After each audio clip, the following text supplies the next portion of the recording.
Here are my note cards, and my sister Allie is right here, and she's my audience member. I don't know if they can see you or not. You might want to get up and come over. Yes, and my sister.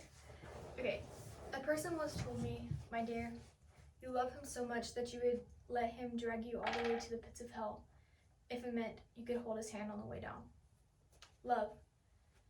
The very act in which the infamous dagger went straight into Juliet's heart, and the purpose for Romeo drinking the poison that would soon choose his fate. The very concept in which Jack was willing to stay in the dark, chilling, cold waters just to ensure himself that Rose was safe aboard the floating door.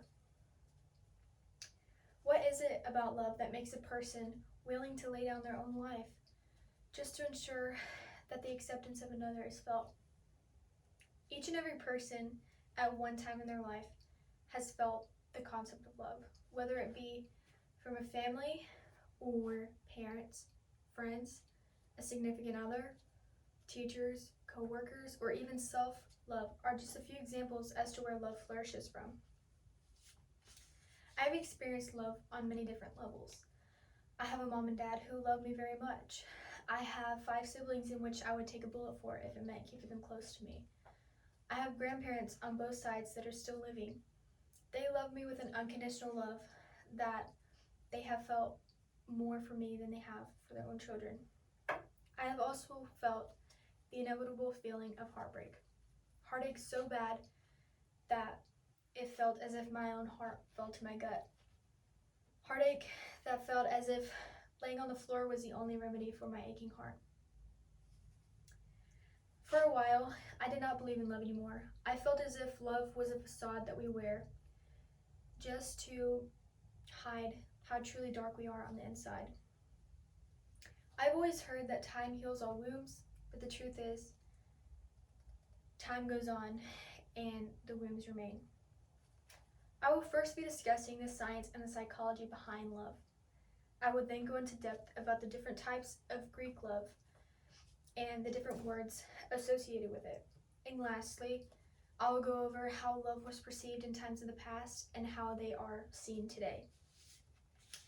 According to ideas.ted, Dr. Helen Fisher, who specializes in the field of anthropology, conducted a series of experiments.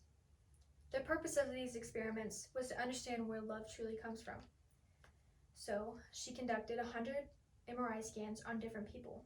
According to the New York Times, subjects going under observation had either felt love in the past, were in a current long-term relationship, or had just recently felt heartbreak of an ex-lover.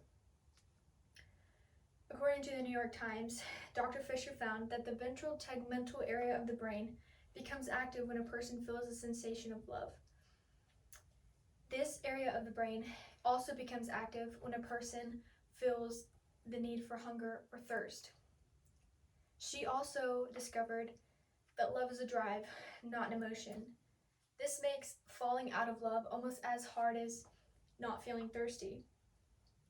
Another interesting fact that I found from the New York Times is that the ventral tegmental area of the brain, which becomes active when a person feels the sensation of love, also becomes active whenever a person ingests cocaine. As Dr. Fisher said, love is a drive, not an emotion. Although love is not an emotion, it is still something we feel deeply within ourselves. The concept of love has been around for a very long time, even dating back to ancient Greece. The Greeks held love deeply within their hearts, and they even went as far as to make different words for the different types and different sensations of love. A few examples of these are eros, philia, storge, and agape. Eros is romantic love. It's flirtatious love.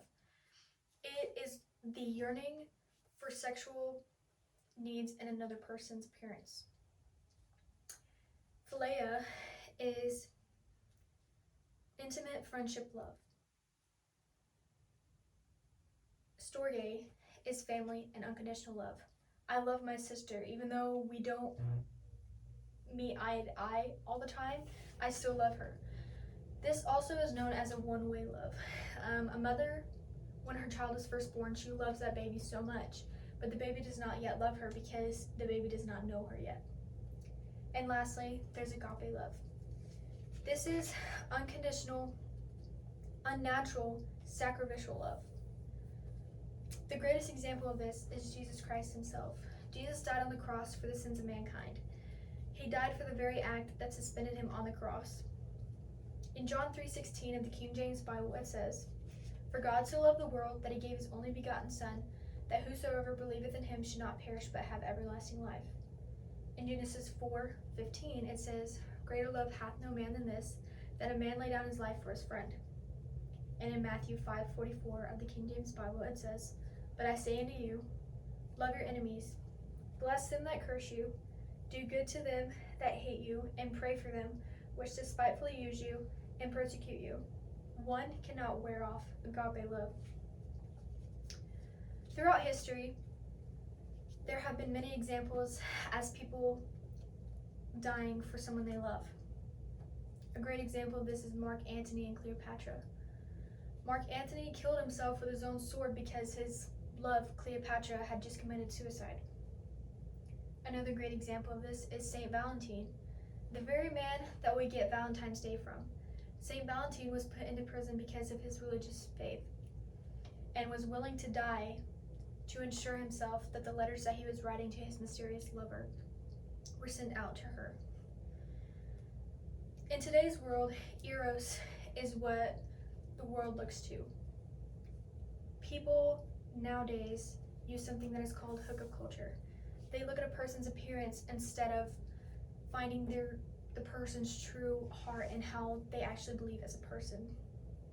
Eros eventually wears off, which leads to heartbreak in the other party. Some easy factors to this that could cause this type of hookup culture is social media or entertainment, such as books and movies. These things cause unrealistic views of love.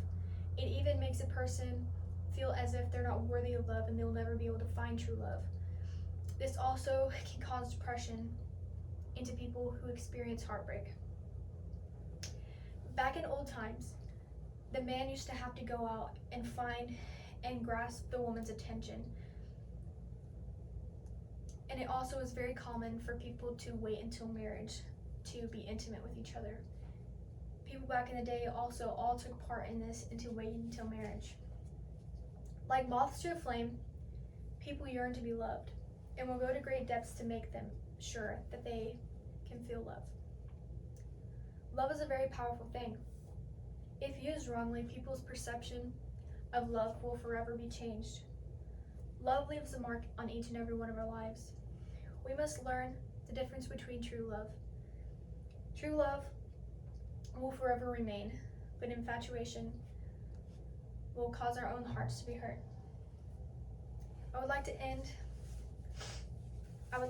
this speech with a poem written by my friend. This is called A Narcissist's Love. She craved true love, while he craved attention. She gave him everything, and in return he gave her nothing. Until one day, he realized he didn't have to give her anything. He didn't have to give her his love anymore. So, she would keep giving, and he would continue on taking. A manipulation and lie that drained her slowly. A shell of who she used to be until she learned to become herself.